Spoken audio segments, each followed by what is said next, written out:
نحمده ونصلي على رسوله الكريم اما بعد فاعوذ بالله من الشيطان الرجيم بسم الله الرحمن الرحيم رب اشرح لي صدري ويسر لي امري واحلل عقدة من لساني يفقهوا قولي۔ نکاح عبادت ہے کیونکہ نکاح ایک دوسرے کی ضرورت ہے، دونوں ایک دوسرے کو مل کر مکمل کرتے ہیں۔ اللہ کا بنایا ہوا یہ ایک قانون ہے، لیکن اس تعلق کے بارے میں ہمیشہ دنیا میں دو رویے رہے ہیں۔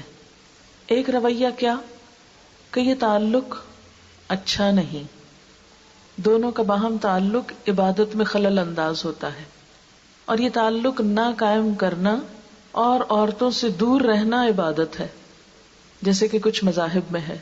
ان کے ہاں رہبانیت دنیا سے منہ موڑ لینا اور عورت کو وہ مین سمجھنا، مرد کے لیے ایک مصیبت سمجھنا، ان کے ہاں یہ ایک عبادت ہے، لیکن مسلمانوں میں یہ عبادت نہیں۔ آپ صلی اللہ علیہ وسلم نے عورتوں کو دنیا کی بہترین چیز قرار دیا، اور ایک حدیث میں آتا ہے کہ حبب الی من دنیا النساء والطیب، دنیا کی دو چیزیں مجھے مرغوب ہیں، ایک خوشبو یعنی پسندیدہ چیزوں میں سے ایک خوشبو ہے اور ایک عورتیں ہیں، یعنی ان کو حقیر یا بری چیز نہیں مانا گیا جیسے بعض جگہوں پر ہے کہ وہ پاؤں کی جوتی ہے۔ اسلام میں یہ کوئی تصور نہیں۔ اللہ تعالیٰ فرماتے کہ دونوں کو ایک نفس سے پیدا کیا، ایک اصل سے پیدا کیا، دونوں کو انسانیت کا مرتبہ دیا گیا، اور عورت سے تعلق مرد کی نہ کمزوری ہے اور نہ ہی اس میں کوئی برائی ہے۔ نبی صلی اللہ علیہ وسلم نے دنیا کی بہترین نعمت اچھی بیوی کو قرار دیا، فرمایا الدنیا متاع، دنیا فائدے کی چیز ہے، ضرورت کی چیز ہے، وخیر متاع الدنیا المرأة الصالحہ، اور دنیا کی سب سے بہترین متاع، بہترین نعمت نیک بیوی ہے، اچھی عورت ہے۔ ایک انسان کی خوش قسمتی قرار دی گئی اس بات کو کہ اس کو ایک اچھی عورت کا ساتھ ملے۔ لہذا اسلام میں عورتوں سے کنارہ کشی کوئی نیکی نہیں، شادی نہ کرنا کوئی عبادت نہیں۔ دنیا میں عورت اور مرد کے تعلق کا ایک دوسرا رخ رہا ہے، اور وہ رخ کیا ہے کہ دونوں نکاح کے دائرے کے بغیر آزادی سے ملے، بغیر کسی رکاوٹ کے، اور کوئی بھی رشتہ محترم نہیں۔ انسان اپنی خواہش نفس پوری کرے، خواہ اپنی ماں سے کرے، خواہ اپنی ہی بیٹی سے کرے، خواہ اپنی بہن سے کرے، خواہ دنیا کی کسی بھی عورت سے کرے۔ اور نکاح ایک جھنجٹ ہے، نکاح ایک ذمہ داری ہے، ایک مصیبت ہے۔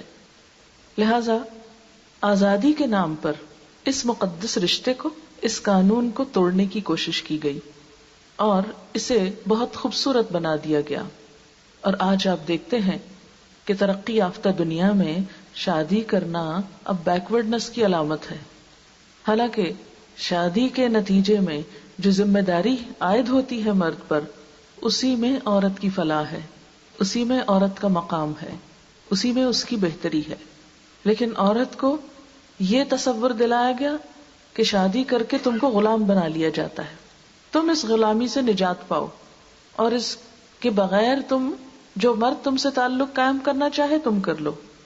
حالانکہ یہ عورت کی شادی اس کے لیے غلامی نہیں، شادی میں دراصل مرد کو ذمہ دار بنایا جاتا ہے کہ وہ جب نکاح کرے تو اس موقع پر بھی مہر ادا کرے۔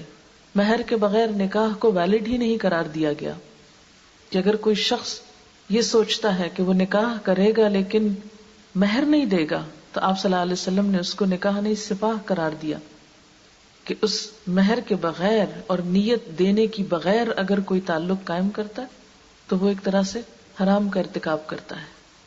اتنا زیادہ اس کو اہم ترین قرار دیا گیا۔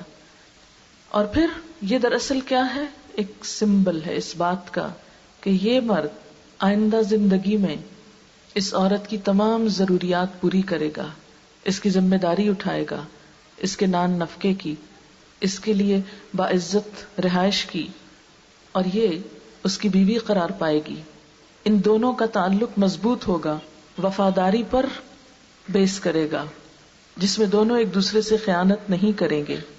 دونوں کا مضبوط تعلق ایک مضبوط خاندان کو جنم دے گا۔ تاکہ آئندہ نسل انسان جو دنیا میں آئے اسے والدین کی شفقت اور محبت ملے، پروٹیکشن ملے، ایک اچھا گھر ملے، پرسکون ٹھکانہ ملے. کیونکہ انسان کی پیدائش، اس کی تربیت، اس کی اٹھان سب سے مشکل کام ہے. یہ دنیا کا سب سے نازک کام اور سب سے مشکل کام ہے. کیونکہ آپ دیکھیں گے کہ جانوروں کے بچے جب پیدا ہوتے ہیں وہ بےچارے خود ہی پل جاتے ہیں، پیدا ہوتے ہی چل پڑتے ہیں. آپ نے دیکھا ہوگا بکری کا بچہ، عموماً مرغی کے بچے تھوڑے دیر کے بعد اپنے قدموں چلنا شروع کر دیتے ہیں، لیکن انسان کا بچہ چلنے میں بھی سال لے لیتا ہے. پھر اسی طرح 2 سال تک خود اپنے ہاتھ سے کھا نہیں سکتا تھا پراپر طریقے سے، اس کو کھلانے کے لیے بھی ایک ٹریننگ دینا پڑتی، اس کو اپنی نجاست صاف کرنے کے لیے بھی ایک ٹریننگ دینا پڑتی. تو کتنے نزاکتوں میں پلتا ہے ایک انسان کا بچہ. اور پھر آپ دیکھیں کہ چند گھنٹوں کے لیے اگر اس کو بغیر کسی حفاظت کے چھوڑ دیا جائے تو اس کی زندگی تک ختم ہونے کا خطرہ ہوتا ہے. ہر تھوڑی دیر کے بعد اس کو ماں کی ضرورت ہوتی. اسے صرف دودھ نہیں چاہیے ہوتا، اسے ماں کا وجود بھی چاہیے، اسے ماں کی محبت چاہیے، شفقت چاہیے، ممتا کے جذبات چاہیے پلنے کے لیے. اس کا حل نرسریز نہیں ہے، اس کا حل ہومز نہیں ہے، اس کا حل وہ لوگ نہیں ہیں کہ جن کے اندر صرف پیسہ حاصل کرنے کے لیے جو بچوں کو پالتے ہیں اور ماں کی محبت اور شفقت نہیں. اللہ تعالیٰ نے ماں جیسی چیز کے اندر جو بچے کی محبت رکھی ہے وہ کسی اور کے اندر نہیں رکھی. لیکن اگر معاشرے کے اندر نکاح کا تعلق ختم ہو جائے اور پھر ایک بچے کو پلنے کے لیے صرف ماں بھی نہیں کافی، اسے باپ کا وجود بھی چاہیے، اسے باپ کا روب بھی چاہیے، اسے باپ کے مضبوط ہاتھ بھی چاہیے، جبھی جا کر ایک بچے کی شخصیت مکمل ہوتی ہے.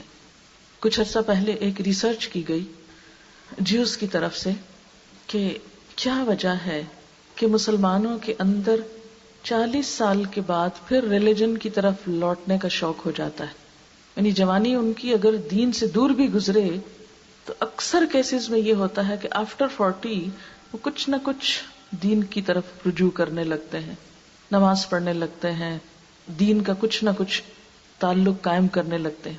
تو ایک لمبی ریسرچ کے بعد یہ ثابت ہوا کہ مسلمانوں کے اندر ابھی تک فیملی سسٹم موجود ہے اور مائیں بچوں کے اندر کچھ نہ کچھ خدا رسول کی محبت، آخرت کا تصور دیتی ہیں. وہ ابتدائی دنوں میں خدا کی پہچان، آخرت کی بات، حساب کتاب، جنت دوزخ کی بات یہ دلوں میں بیٹھ جاتی ہے. جوانی میں اگر انسان اس کو بھول بھی جاتا ہے تو پھر جب بڑھاپے کی طرف قدم رکھتا ہے تو وہ باتیں ابھر کر پھر شعور میں آنے لگتی، کیونکہ پھر وہ واپسی کی طرف سفر شروع ہو جاتا ہے نا. آفٹر 40 انسان کو سوچنا پڑتا ہے. تو وہ جو بچپن کے ابتدائی نقش پڑے تھے اس نے ماں کی گود میں جو باتیں سنی تھی، کیونکہ ہر مسلمان ماں خواہ وہ کتنی ہی جاہل کیوں نہ ہو اپنے بچے کے ساتھ خدا رسول کی بات کسی نہ کسی لیول پہ ضرور کرتی. اگر وہ غافل بھی ہے، کوتاہ بھی ہے، کچھ بھی ہے، لیکن کچھ نہ کچھ وہ اپنی ذمہ داری سمجھتی ہے کہ وہ اپنے بچے کو کلمہ سکھائے. آپ نے دیکھا ہوگا اکثر لوگ جو خود نماز نہیں پڑھتے وہ کم از کم یہ ضرور چاہتے ہیں ان کے بچے نماز کے عادی ہو جائیں. ہم نہیں پڑھ سکے کیونکہ ہمیں بچپن میں عادت نہیں پڑی، ہمارے بچوں کو عادت پڑ جائے. ہم اچھا قرآن نہیں پڑھ سکے، ہمارے بچے اچھا پڑھنا جانے. یہ سب کچھ کیا ہے؟ یہ دین کی ایک محبت ہے جو دلوں کے اندر ہے. اور جب تک مسلمانوں کے اندر فیملی سسٹم موجود ہے، خاندان کا رشتہ موجود ہے، اس وقت تک خیر و بھلائی ہے. اور اگر یہ خاندان ٹوٹنے لگ جائیں اور بچے بکھر جائیں تو پھر انسان کے لیے دنیا بھی فساد کا نمونہ ہے. انسانوں کے اندر سے وہ ہمدردی اور محبت کے جذبات ختم ہو کر رہ جاتے ہیں. یہ ماں ہی ہے جو بچوں کو باہم محبت کرنا سکھاتی ہے. عموماً آپ نے دیکھا ہوگا کہ جب کسی گھر سے ماں اٹھ جاتی ہے تو بہن بھائیوں کا تعلق بھی کمزور پڑنے لگتا ہے. وہ ایسا مضبوط نیوکلس ہوتی ہے کہ جس سے وہ اپنے آس پاس ہر چیز کو جوڑ کر رکھتی ہے. تو اس لیے اللہ تعالیٰ نے مسلمانوں کو ایک بہترین نظام دیا کہ مرد اور عورت کا تعلق شادی کے دائرے میں ہو، نکاح کے ساتھ. اور پھر نکاح میں دوسری چیز اعلان، کہ اگر کوئی عورت کسی کی بیوی ہے تو وہ سب کو پتا ہو. یہ اعلان کیوں ضروری ہے؟ یہ شادی کا ایک حصہ ہے. اسی لیے خفیہ نکاح نہیں قرار پاتا. نکاح کی ریکوائرمنٹس میں سے ہے کہ اس کا اعلان کیا جائے. اس میں بھی عورت کو دراصل پروٹیکشن دی گئی تاکہ کوئی مرد کسی عورت کو بلیک میل نہ کرے کہ وہ اس سے فائدہ تو اٹھائے لیکن اس کو گھر نہ دے, اس سے بچے نہ پیدا کرے اور اس کے فیوچر کو داؤ پر لگا دے. نہیں, اعلان ہو, سب کے سامنے ہو, تاکہ کل کو اگر وہ اس پر کوئی زیادتی کرتا ہے تو دوسرے لوگ بیچ میں رکاوٹ بنے, وہ اس کو روک سکیں. اب دیکھیں کہ جب سے ہمارا خاندانی نظام کچھ کمزور پڑ رہا ہے, جب سے عورتوں پہ ظلم زیادہ ہونے لگا ہے, جب تک ہمارے ہاں خاندان مضبوط تھے یا جہاں پر ہیں وہاں عورتیں زیادہ پروٹیکٹڈ ہیں, کیونکہ جہاں کسی مرد نے کچھ ہاتھ اٹھایا بہت سے لوگ بیچ میں آ گئے, بہت سے لوگ روکنے والے ہوتے ہیں. اور جتنا ہم انڈیویجولزم کی طرف بڑھتے چلے جا رہے ہیں اتنا ہی مردوں کو پوچھنے والا کوئی نہیں رہا, اور عورتیں بہت سے کیسز میں ظلم و ستم کا شکار ہو جاتی ہیں. اس لیے اسلام میں ایک خاندان کی بہت بڑی وقت ہے اور خاندان کے تعلقات نبھانے کی اور صلہ رحمی کو بنیادی اعمال میں سے شمار کیا گیا. فرمایا جو شخص یہ چاہتا ہو کہ اس کی عمر لمبی ہو, اس کا رزق بڑھ جائے, اسے چاہیے کہ رشتہ داروں سے اچھا سلوک کرے, یعنی خاندانی زندگی گزارے, خاندان سے کٹ کر نہ رہے, رشتوں کو نہ بھولے, ان کا حق ادا کرے. ایک شخص آپ صلی اللہ علیہ وسلم کے پاس شکایت لے کر آیا کہ میں اپنے رشتہ داروں کے ساتھ اچھا سلوک کرتا ہوں مگر وہ پلٹ کے میرے ساتھ اچھا نہیں سلوک کرتے. آپ نے فرمایا کہ اگر تم اپنی بات میں سچے ہو تو گویا تم ان کے منہ پر راکھ پھینک رہے ہو. پھر اسی طرح آپ نے فرمایا لیس الواصل بالمکافات, بدلے کے طور پہ صلہ رحمی کرنے والا دراصل صلہ رحمی نہیں کرتا. صلہ رحمی تو دراصل اس کی ہے کہ اس سے اگر برا سلوک بھی کیا جائے تو جواب میں وہ کاٹنے کی نہ سوچے, وہ جوڑ کر رکھے, وہ اپنی طرف سے دوسرے کو تکلیف نہ دے, اذیت نہ پہنچائے. ہم اتنے بے حس کیوں ہوتے چلے جا رہے ہیں کہ ہم سوچیں کہ ہمارا گھر تو خوشحال ہے, اگر کسی کے گھر میں لڑائی جھگڑا ہے تو وہ خود ہی نبٹ لیں. ہمیں تو حکم دیا گیا انما المؤمنون اخوہ فاصلحوا بین اخویکم, مومن آپس میں بھائی بھائی ہیں, بھائیوں کے درمیان صلح کرا دو, تعلقات کو بہتر کرو. لیکن ہم یہ سمجھتے ہیں کہ ہماری بلا سے جس پہ جو گزرے وہ خود ہی نپٹے, وہ خود بھگتے. اسلام میں عورت کو شادی سے پہلے بھی ایک مقام دیا گیا, پیرنٹس کی پروٹیکشن دی گئی. اسی لیے جو ولی کا کانسیپٹ ہے کہ نکاح کے موقع پر وہ بھی موجود ہو, یہ بھی دراصل عورت کو ایک پروٹیکشن دی گئی تاکہ کل کو کوئی مرد کسی عورت سے ناجائز اس طرح کا فائدہ نہ اٹھائے کہ وہ اس سے اپنی ضرورت تو پوری کر لے لیکن جب اس کا حق دینے کا وقت آئے تو وہ اس کو ٹھوکر مار کر نکال دے. اسے معلوم ہو کہ اس عورت کی حفاظت کے لیے پیچھے ایک مرد بھی ہے, باپ نہیں تو بھائی ہو, بھائی نہیں تو چچا ہو, ماموں ہو, کوئی قریبی رشتہ دار ہو. یہ دراصل ایک بیکنگ کی گئی, پروٹیکشن دی گئی عورت کو. بہرحال شادی کے موقع پر 4 چیزیں ہوتی ہیں. ایک ولی, گواہ بھی اس لیے تاکہ کل کو اگر وہ مرد یہ کہے کہ نہیں میری تو یہ بیوی ہی نہیں, میں تو اس کی ذمہ داری نہیں لیتا اور اس سے پیدا ہونے والا بچہ میرا بچہ ہی نہیں, تو گواہ موجود ہو کہ ہاں یہ نکاح ویلڈ ہے اور یہ بچہ جائز ہے, اور یہ کہ اس عورت کی ذمہ داری اس مرد پر ہے, قانونی طور پر اس عورت کو حق دلوایا جا سکے. پھر اسی طرح مہر, نکاح کا اعلان اور یہ خطبہ نکاح. خطبہ نکاح دراصل ایک تعلیم ہوتی ہے جو اس موقع پر تمام حاضرین کے لیے بھی ضروری ہوتی ہے اور جن کی شادی ہو رہی ہو ان کے لیے بھی. تو آئیے مختصراً دیکھتے ہیں کہ اس میں پھر بتایا کیا گیا. آپ دیکھیں کہ ہمارے ہاں اسلام میں جتنی بھی عبادات ہیں وہ محض عبادت نہیں ہے, وہ ساتھ تعلیم بھی ہے. حتیٰ کہ خوشیوں کے مواقع بھی تعلیم کے ساتھ ہے. عیدوں کو آپ دیکھ لیجئے, دونوں عیدوں پر خوشیوں سے پہلے نماز, نماز کے ساتھ ہی خطبہ. خطبہ کیا ہے؟ تعلیم. اسی طرح مسجدوں میں نماز اگر روز ہوتی ہے تو جمعے کا خطبہ مسٹ ہے جو کہ ایک تعلیم ہے. شادی کے موقع پر خطبہ کہ ایک تعلیم ہے, کیونکہ اسلام یہ کہتا ہے کہ اپنے یعنی ایک بچہ جب پیدا ہو اس وقت سے اس کی تعلیم کا آغاز ہو جب تک کہ وہ قبر میں نہ پہنچ جائے.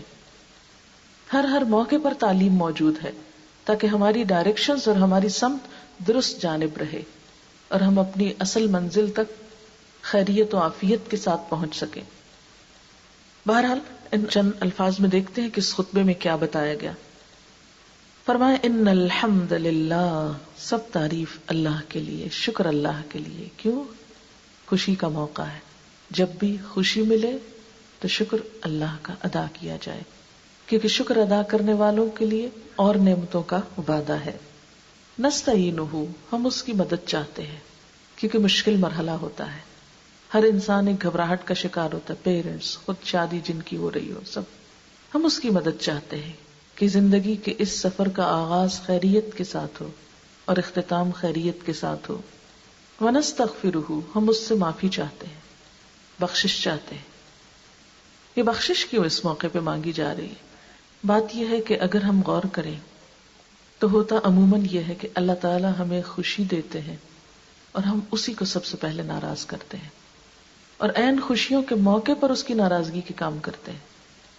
مثلاً آپ دیکھیں کہ شادی ایک خوشی کا موقع بھی ہے، لیکن شادی کے موقع پر جتنے ہم اللہ کی حدود قوانین کو توڑتے ہیں عام دنوں میں بھی نہیں توڑتے. اگر کوئی شخص 5 وقت نماز کا عادی ہے تو شادی کے دن وہ نماز بھول جائے گا. شادی اٹینڈ کرنے والے بھی بھول جاتے ہیں، اور جس کی شادی ہوتی ہے اس کی بھی معاف ہو جاتی، اور خصوصاً دلہن کی، کہ اس کو تو میک اپ کر کے نماز پڑھنے ہی نہیں.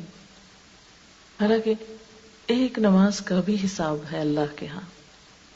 بیمار ہے تو بھی پڑھنی ہے، سفر پر ہے تو بھی پڑھنی، کھڑے نہیں ہو سکتے بیٹھ کے پڑھ لو، پانی نہیں تیمم کر لو، ہاتھ نہیں ہلا سکتے اشاروں سے پڑھ لو، دل میں پڑھ لو. معاف نہیں. دلہن سے کیسے معاف ہو گئی؟ اسی طرح آپ دیکھیں کہ مسلمان عورت کے لیے لازم ہے کہ اپنی زینت کو چھپائے، فرائض میں سے ہے. سورۃ النور میں اس کا حکم ملتا ہے. سورۃ انزلناہا وفرضناہا، یہ سورت جسے ہم نے اتارا اور ہم نے فرض کیا ہے. اب ہوتا کیا ہے کہ عام دنوں میں اگر ایک عورت اپنی زینت اور نمائش چھپاتی ہے تو شادی کے موقع پر خوب بیاں کرتی ہے. اور بسا اوقات ان سب کے سامنے بھی جہاں زینت کی نمائش حرام ہے، اللہ کو ناپسند ہے، تو ہم اپنی خوشیوں میں جو اللہ کی طرف سے ہوتی ہیں اللہ ہی کو ناراض کرنے کا اہتمام کرتے ہیں. تو پھر مزید خوشیوں کا انتظار کیسے کر سکتے ہیں؟ ہم کیسے سوچ لیتے ہیں کہ اللہ نے یہ ساری نعمتیں دی، اس کو ناراض کر کے واپس جب اس کے پاس جائیں گے تو مزید نعمتیں دے گا؟ نہیں، یہ آزمائش ہے ہم سب کے لیے. وَنَعُوذُ بِاللَّهِ مِن شُرُورِ أَنفُسِنَا، اور ہم اللہ کی پناہ میں اپنے آپ کو دیتے ہیں اپنے نفس کے شر سے بچنے کے لیے، کیونکہ ساری خرابیوں کی ابتدا نفس سے ہوتی ہے. ہمارا دل ہی تو کہتا ہے نا ہمیں غلط کام کرنے کو، اور جدھر ہمارا نفس کہتا ہے ہم اس طرف چل پڑتے ہیں. لہذا نفس کے شر سے، اور خاص طور پر انسانی تعلقات کو نبھانے میں انا حائل ہو جاتی. شوہر اور بیوی کے تعلقات میں سب سے بڑی خرابی کہاں سے آتی؟ انا سے آتی. سسرال کے ساتھ تعلقات میں، بہو کے ساتھ تعلق میں نفس حائل ہوتا ہے. جو باتیں نفس کو ناگوار ہوتی ہیں وہ ہم دوسرے سے برداشت نہیں کرتے، اور بسا اوقات اپنے نفس کی خواہش پوری کرنے میں اللہ کے حکم کو بھی پامال کرتے ہیں. اللہ کے حکم کو ٹھکرا دیں گے کیونکہ ہمارے دل کی خوشی کسی اور چیز میں ہے. فرمایا ہم اپنے نفس کے شر سے اپنے آپ کو بچانے کے لیے اللہ تیرے حوالے کرتے ہیں، اور اپنے برے اعمال کی برائی سے بچنے کے لیے اپنے آپ کو تیرے حوالے کرتے ہیں.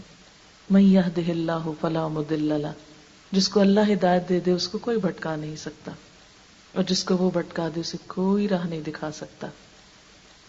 یہ نفس کے شر کے فوراً بعد ہدایت کی بات آئی، کیونکہ اللہ کا وعدہ ہے کہ میں اس کو ہدایت دوں گا جو طلب کرے گا، جو تڑپ رکھے گا، جس کے اندر تلاش ہوگی.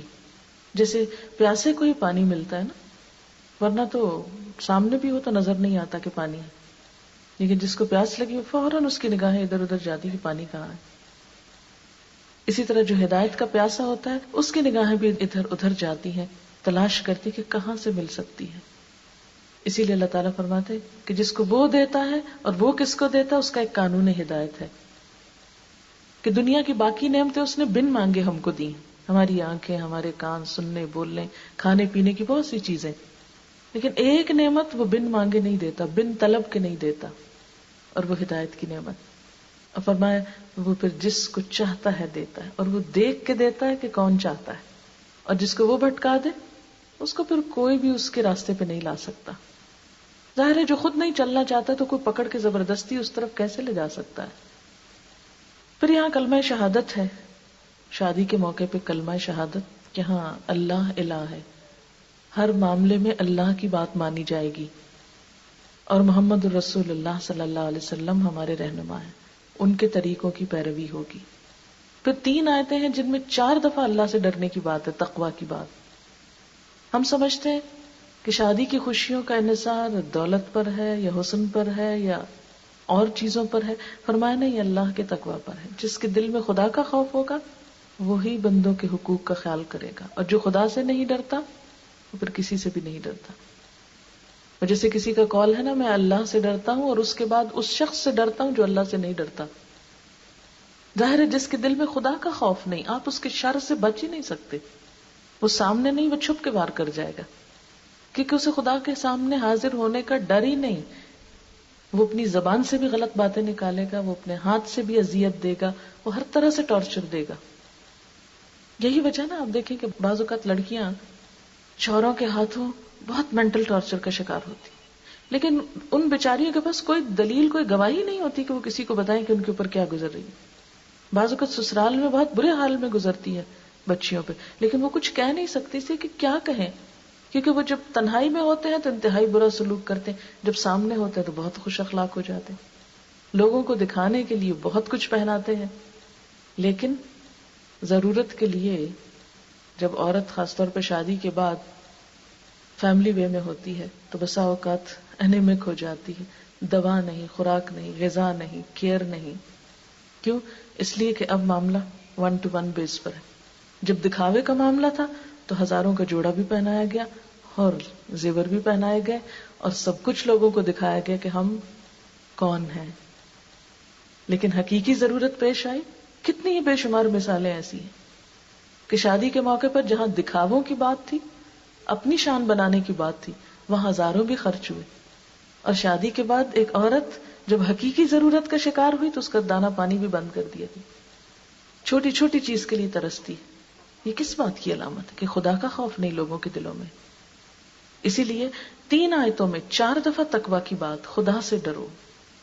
یا ایھا الذین آمنوا اتقوا اللہ حق تقاتہ، اے لوگو جو ایمان لائے ہو اللہ سے ڈرو جیسے حق ہے ڈرنے کا.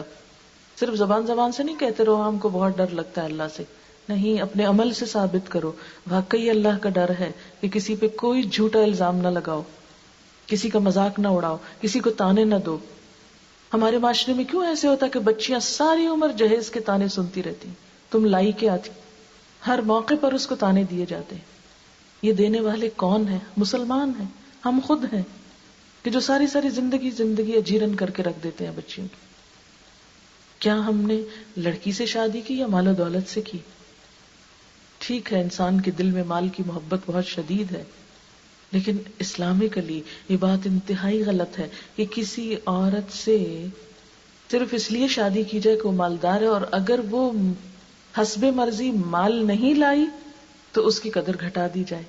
نہیں، یہ انسانی رویہ نہیں، یہ ایک شیطانی رویہ ہے کہ کسی انسان کی قدر صرف اس کے مال و دولت کی وجہ سے کی جائے، اس کے سٹیٹس کی وجہ سے کی جائے، اور اگر وہ اس سے چھن جائے تو وہ انسان بھی زیرو پر آ جائے. تو اسی لیے کیا بتایا گیا؟ اللہ سے ڈرو جیسے ڈرنے کا حق ہے، سامنے بھی اور چھپ کر بھی، ہر حال میں خدا سے ڈرو. وَلَا تَمُوتُنَّ إِلَّا وَأَنْتُمْ مُسْلِمُونَ، اور تم کو موت نہ آئے مگر اس حال میں کہ تم مسلمان ہو، اسلام پر تمہاری موت آئے. کیوں؟ اس لیے کہ جب تم کو اللہ کے پاس واپس جانا ہے تو وہ تم سے راضی ہو اور تم اس سے راضی ہو. اور اسلام پر موت آئے کا مطلب کیا ہے؟ اللہ کی اطاعت میں موت آئے، اللہ کی نافرمانی میں نہ آئے، حرام میں نہ آئے، غلط کام میں نہ آئے. کیونکہ حدیث میں آتا ہے کہ جس حال میں انسان کا خاتمہ ہوگا نا اسی میں اٹھایا جائے گا. اور اگر اللہ کی نافرمانی میں موت ہو تو پھر قیامت کے دن بھی اسی طرح اٹھے. جیسے ایک شخص خودکشی کر کے مرتا ہے تو حدیث میں آتا ہے کہ وہ جہنم میں جا کر بھی وہی کام کرتا رہے گا. مثلا زہر کا پیالہ پی کے کوئی مرا تو زہر ہی پیتا چلا جائے گا. کسی نے خود کو کوئی چھری وری ماری تو وہ جہنم میں جا کر بھی چھری مارتا رہے گا خود کو، کیونکہ اس نے اختتام اپنا اس حال میں کیا. اور اسی طرح اگر کوئی شخص مثلاً احرام کی حالت میں فوت ہوا تو قیامت کے دن حشر کے میدان میں لبیک پکارتا اٹھے گا. جس حال میں کوئی فوت ہوا اسی حال میں اٹھے گا. اسی لیے فرمایا کہ تم نافرمانی میں نہ مرنا، کہ اللہ تم سے ناراض ہو اور تمہاری موت آ جائے. اور ویسے بھی انسان کو پتہ تو نہیں ہوتا کہ کس حال میں اس کے اوپر اچانک کوئی ایسی چیز وارد ہو جائے. اور آج کل کی سڈن ڈیتھ جو ہے وہ بہت کامن ہو چکی ہے. یعنی بات شادی کی ہے، موقع شادی کا ہے اور بات مرنے کی جا رہی ہے، کیونکہ مرنے کا احساس انسان کو دنیا میں سیدھا رکھتا ہے کہ میں نے ایک دن تو خدا کے پاس جانا ہے، ورنہ کوئی اور چیز نہیں جو انسان کو پکڑ کر رکھے. پھر فرمایا اے لوگو اپنے رب سے ڈرو جس نے تم کو ایک جان سے پیدا کیا اور اسی سے اس کا جوڑا بنایا. یعنی انسان ہو، مرد ہو یا عورت، ایک اصل سے ہو، اور ان دونوں سے بہت سے مرد اور عورتیں دنیا میں پھیلا دیے. اور اللہ سے ڈرو جس کا نام لے کر تم ایک دوسرے سے اپنے حق مانگتے ہو، اور خاص طور پر رشتہ داروں کے بارے میں خدا سے ڈرو، ان کے ساتھ اچھا سلوک کرو.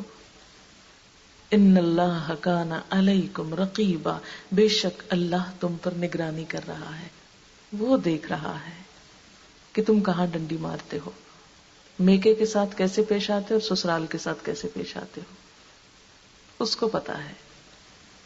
اور آخری آیت میں فرمایا اے لوگو جو ایمان لائے ہو اللہ سے ڈرو اور سیدھی بات کیا کرو، اللہ تمہارے حالات درست کر دے گا.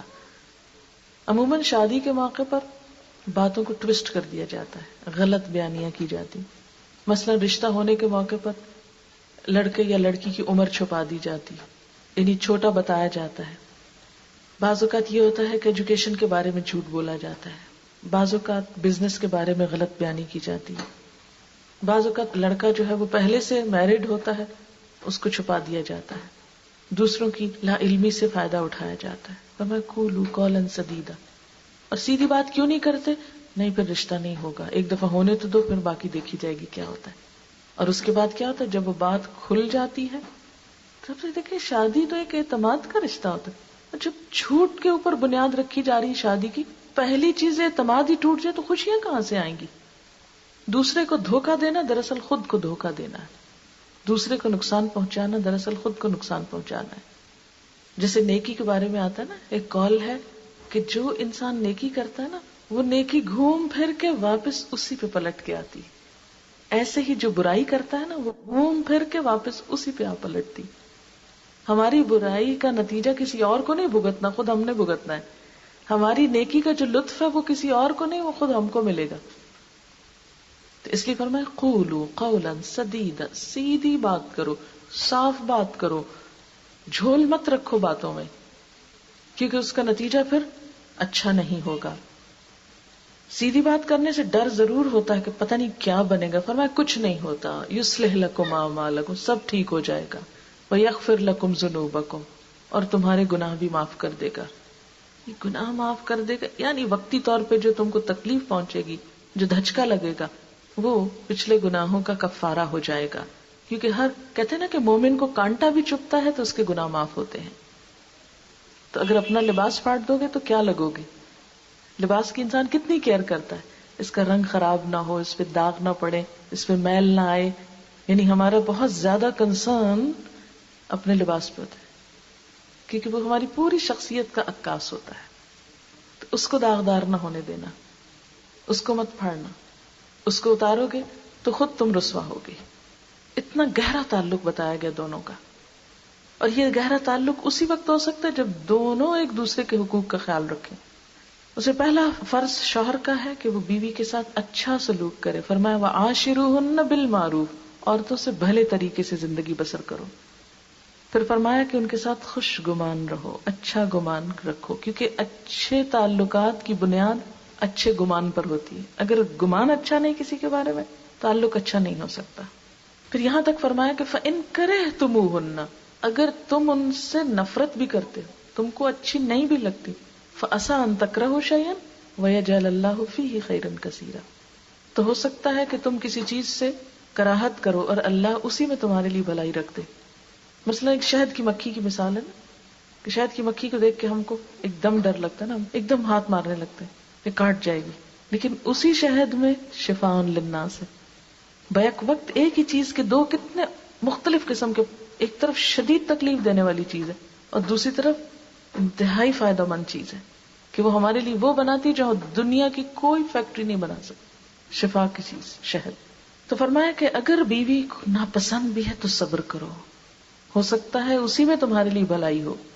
نبی صلی اللہ علیہ وسلم نے فرمایا کوئی مومن اپنی بیوی سے نفرت نہ کرے، اگر بیوی کی کوئی عادت اس کو ناپسند ہے تو ہو سکتا ہے دوسری اس کو پسند آ جائے.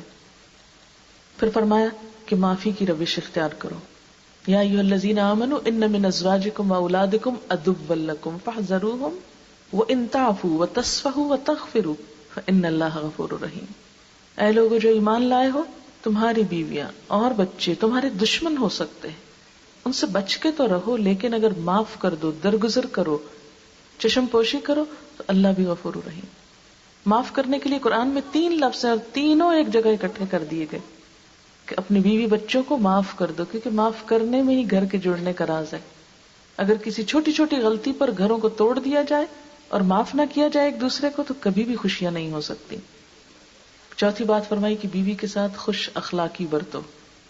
فرمایا کامل ایمان والے مومن وہ ہیں جو اپنے اخلاق میں سب سے اچھے ہوں، اور تم میں سب سے اچھے لوگ وہ ہیں جو اپنی بیویوں کے حق میں سب سے اچھے ہوں. گویا اچھے اخلاق کا معیار بیوی کو قرار دیا گیا کہ بیوی سے سرٹیفکیٹ لو کہ تمہارا اخلاق کیسا ہے، کیونکہ باہر تو مجبوری ہوتی ہے نا اچھے اخلاق کی، حقیقی اخلاق کی گواہی تو بیوی ہی دے سکتی ہے. پھر پوری فراخ دلی کے ساتھ بیوی کی ضروریات پوری کرنی چاہیے. ارشاد فرمایا 1 دینار وہ جو تم نے خدا کی راہ میں خرچ کیا، 1 وہ جو تم نے کسی غلام کو آزاد کرنے میں خرچ کیا، 1 وہ جو تم نے کسی فقیر کو صدقے میں دیا، 1 وہ جو تم نے اپنے گھر والوں پہ خرچ کیا. اس میں سب سے زیادہ اجر و ثواب اس دینار کے خرچ کرنے کا جو تم نے اپنے گھر والوں پہ خرچ کیا، کیونکہ فرض ہے نا. اسی طرح بیوی بچوں کو دین کی تعلیم دینا بھی ضروری ہے، مرد حضرات کا فرض ہے. ارشاد باری تعالیٰ یا ایھا الذین آمنوا، اے لوگو جو ایمان لائے ہو، قوا انفسکم واہلیکم نارا، بچاؤ اپنے آپ کو اور اپنے بال بچوں کو آگ سے. اسی طرح عورتوں کے بھی کچھ فرائض ہیں. سب سے پہلا فرض عورتوں کا کیا ہے؟ قرآن فرماتا ہے فالصالحات قانتات، نیک عورتیں فرما بردار ہوتی ہیں، شوہر کی اطاعت کرتی ہیں، لیکن obviously اللہ کی نافرمانی میں نہیں کہ شوہر یہ حکم دے کہ تم نماز چھوڑ دو تو بیوی کہے ٹھیک ہے جی آپ کا حکم، اللہ نے کہا ہے شوہر کی بات مانو. یا وہ کہے کہ اپنی زیب و زینت کی نمائش کرو تو وہ کہے اللہ نے کہا ہے شوہر کی بات مانو. نہیں، جو اللہ کا حکم ہے واضح اصول ہے حدیث میں لا طاعت لمخلوق فی معصیت الخالق، خالق کی نافرمانی میں کسی مخلوق کی اطاعت جائز نہیں. دوسری چیز اپنی عزت و آبرو کی حفاظت کرنا، ہر اس بات اور کام سے پرہیز کرنا جس سے شوہر کے دل میں کوئی شک گزر جائے کہ میری بیوی بے وفا ہے، کیونکہ یہ ازدواجی زندگی میں تلخیاں گھول کے رکھ دیتی ہے. نبی صلی اللہ علیہ وسلم کا ارشاد ہے عورت جب 5 وقت کی نماز پڑھے، اپنی آبرو کی حفاظت کرے، شوہر کی فرما بردار رہے تو وہ جنت کے جس دروازے سے چاہے داخل ہو جائے. اسی طرح شوہر کی اجازت اور مرضی کے بغیر گھر سے نہیں نکلنا چاہیے. نبی صلی اللہ علیہ وسلم نے فرمایا خدا پہ ایمان رکھنے والی عورت کے لیے جائز نہیں کہ وہ اپنے شوہر کے گھر میں کسی ایسے کو آنے دے جس کا آنا شوہر کو پسند نہ ہو، اور گھر سے ایسی صورت میں سے نکلے کہ جبکہ اس کا نکلنا شوہر کو پسند نہ ہو. عورت شوہر کے معاملے میں کسی دوسرے کی بات نہ مانے، حتیٰ کہ شادی کے بعد پھر پیرنٹس کی بھی نہیں ماننی چاہیے. اگر وہ شوہر سے کنٹراڈکٹ کر رہے ہیں تو نہیں. اب حکم کیا ہے کہ اپنا گھر بناؤ، کیونکہ والدین کی ذمہ داری اب ختم ہو گئی، اب شوہر اور بیوی کا باہم معاملہ ہے. اسی طرح شوہر کی خوشی کا لحاظ رکھنا یہ بھی عورت کی ذمہ داری ہے. شوہر سے محبت کرنی چاہیے، اس کی قدر کرنی چاہیے. فرمایا نکاح سے بہتر کوئی چیز 2 محبت کرنے والوں کے لیے نہیں پائی گئی. شوہر کا احسان ماننا چاہیے. آپ صلی اللہ علیہ وسلم نے عورتوں سے خطاب فرمایا تم پر جن کا احسان ہے ان کی ناشکری سے بچو. تم میں سے ایک اپنے ماں باپ کے ہاں دنوں تک بن بیاہی بیٹھی رہتی، پھر اللہ اس کو شوہر دیتا ہے، پھر اولاد دیتا ہے. ان تمام احسانات کے باوجود اگر کسی بات پہ شوہر سے خفا ہوتی ہے تو کہہ اٹھتی ہے میں نے تو کبھی یہاں کوئی بھلائی نہیں دیکھی، میں نے تو اس گھر میں کوئی خوشی نہیں پائی. یہ ناشکری کا جملہ ہے. نہیں، چھوٹی سی تکلیف میں سب خوبیوں اور بھلائیوں کو بھول جانا یہ ناقدری ہے. فرمایا اللہ تعالیٰ قیامت کے دن اس عورت کی طرف نظر اٹھا کے بھی نہ دیکھے گا جو شوہر کی ناشکری ہوگی. حالانکہ عورت کسی وقت شوہر سے بے نیاز نہیں ہو سکتی. شوہر کی خدمت کر کے خوشی محسوس کرنی چاہیے. حالانکہ قانونی طور پر یہ کوئی فرض عائد نہیں ہوتا، لیکن احسان میں داخل ہے. جس طرح شوہر بیوی کے لیے کما کر لاتا ہے، اسی طرح اگر بیوی پکا کر اس کے لیے حاضر کرتی ہے تو اس کا احسان بھی ہے، لیکن اس پر اس کے لیے اجر بھی ہے. شوہر کے گھر بار اور مال کی بھی حفاظت کرنی چاہیے. آپ صلی اللہ علیہ وسلم نے قریش کی عورتوں کی تعریف کی کہ کتنی اچھی ہیں قریش کی عورتیں، بچوں پہ بہت مہربان اور شوہر کے گھر بار کی حفاظت کرنے والی ہیں. نبی صلی اللہ علیہ وسلم نے نیک بیوی کی خوبیاں بیان کرتے ہوئے فرمایا، مومن کے لیے خوف خدا کے بعد سب سے زیادہ مفید اور باعث خیر نعمت نیک بیوی ہے. جب وہ اسے کسی کام سے کہے تو خوشی سے کر دے، جب اس پہ نگاہ ڈالے تو خوش کر دے، جب اس کے بھروسے پہ قسم کھا بیٹھے تو قسم پوری کر دے، جب وہ کہیں چلا جائے تو اس کے پیچھے اس کی عزت و آبرو کی حفاظت کرے. یعنی جب شوہر کہیں چلا جائے تو اس کے پیچھے اپنی عزت و آبرو کی حفاظت کرے، اور شوہر کے مال اور اسباب کی نگرانی میں شوہر کی خیرخواہ اور وفادار رہے. یعنی اس کا مال نکال نکال کے ایسے ہی ضائع نہ کرے. صفائی، سلیقہ، آرائش سے بائش، اس کا اہتمام بھی ازدواجی زندگی کو خوشگوار بناتا ہے. اور شوہر کے لیے زیب و زینت کرنا بھی عبادت ہے. ہمارے ہاں عموماً خواتین شوہروں کے لیے کم اور بازار کے لیے زیادہ کرتی ہیں، جو کہ اللہ کی ناراضگی کا سبب بنتا ہے. شوہر کے آنے پر عموماً خواتین کا موڈ آف ہو جاتا ہے، دن بھر کے کام کر کے میلے کچیلے کپڑے بدلنے کا وقت نہیں ہوتا، اور پھر اگر شوہر کسی اور طرف متوجہ ہو جائے تو مزید رونا دھونا پھر شروع ہو جاتا ہے. بعض اوقات یہ نہیں سوچا جاتا کہ ہم نے خود موقع فراہم کیا ایسا کام کرنے کا. اس لیے یہ تمام یعنی شوہر کے لیے زیب و زینت کا اہتمام بھی پھر عبادت ہو جاتا ہے. اور ان سب باتوں میں یہ کہ یہ جتنی بھی احادیث میں نے پڑھ کر سنائی، ہو سکتا ہے ان میں سے بعض چیزیں ہمارے نفس پہ بڑی بھاری ہوں کہ یہ نہیں ہم کر سکتے، لیکن یاد رکھیں کہ ہم کو بھی اللہ نے بنایا نا، ہمارے مزاج بھی اللہ نے بنائے، عورت کو بھی اللہ نے بنایا، مرد کو بھی. عورت کی نفسیات بھی رب سمجھتا ہے، مرد کی بھی سمجھتا ہے. دونوں کو کچھ چیزوں میں پابند کیا. انہی پابندیوں میں خوشی ہے، انہی پابندیوں میں انسان کے لیے راحت ہے. جیسے مثلا ایک شخص جاب کرتا ہے تو پابند ہو جاتا ہے نا، لیکن اسی پابندی میں اس کے لیے پے ہے. اگر وہ اوقات کی پابندی نہیں کرتا تو وہ کچھ کما ہی نہیں سکتا. تو ایسے ہی اللہ کے ہاں اگر ہم اجر اور انعام چاہتے ہیں اور دنیا کی ازدواجی زندگی کو خوشگوار کرنا چاہتے ہیں تو کچھ پابندیوں کو سہنا ہوگا. دعا کر لیتے ہیں. سبحان اللہ والحمد للہ ولا الہ الا اللہ واللہ اکبر ولا حول ولا قوة الا باللہ العلی العظیم. اللہم صل علی محمد وعلی آل محمد کما صلیت علی ابراہیم وعلی آل ابراہیم انک حمید مجید. اللہم بارک علی محمد وعلی آل محمد کما بارکت علی ابراہیم وعلی آل ابراہیم انک حمید مجید. ربنا آتنا فی الدنیا حسنة وفی الآخرة حسنة وقنا عذاب النار. ربنا لا تزغ قلوبنا بعد إذ هديتنا وهب لنا من لدنك رحمة إنك أنت الوهاب. يا حي يا قيوم برحمتك نستغيث لا إله إلا أنت سبحانك إني كنت من الظالمين. یا اللہ پاک، جو کچھ ہم نے پڑھا سنا ہے تو اپنی رحمت سے اسے قبول فرما. جو بات آپ کو پسند آئی ہو ہمیں اس پر عمل کرنے کی توفیق دے. جو بات آپ کو پسند آئی ہو ہم سب کو اس سے دور کر دے، اور ہمیں اس رستے کی طرف چلنے کی توفیق دے جو تیرا پسندیدہ ہو. ہمارے دلوں میں اپنی محبت پیدا کر دے. ہم سب کی دنیاوی زندگی کو بھی خوشگوار کر دے اور آخرت کو بھی. ربنا آتنا فی الدنیا حسنۃ وفی الآخرۃ حسنۃ وقنا عذاب النار. یا اللہ اس شادی کو خوشگوار بنا دینا، دونوں افراد کے درمیان اور دونوں خاندانوں کے درمیان بہترین خوشیاں پیدا کر دینا، باہم موافقت اور محبت عطا کرنا، باہم ایک دوسرے کے حقوق ادا کرنے کی توفیق دینا، ہر تکلیف، دکھ، پریشانی اور مصیبت سے بچا کر رکھنا. یا رب العالمین، جنہوں نے اس مجلس کا اہتمام کیا ہے ان کے لیے اس کو خیر و برکت کا باعث بنا، ان کے گھر، ان کے عزت، جان مال، ہر چیز کی حفاظت فرما. یا رب العالمین، ان کے بچوں کو ان کی آنکھوں کی ٹھنڈک بنا. یا اللہ جتنے بھی حاضرین مجلس ہیں ان کے دلوں میں جو دعائیں اور تمنائیں ان کو پورا فرما. وآخر دعوانا ان الحمد للہ رب العالمین. سبحانک اللہم و بحمدک نشہد ان لا الہ الا انت نستغفرک و نتوب الیک. السلام علیکم.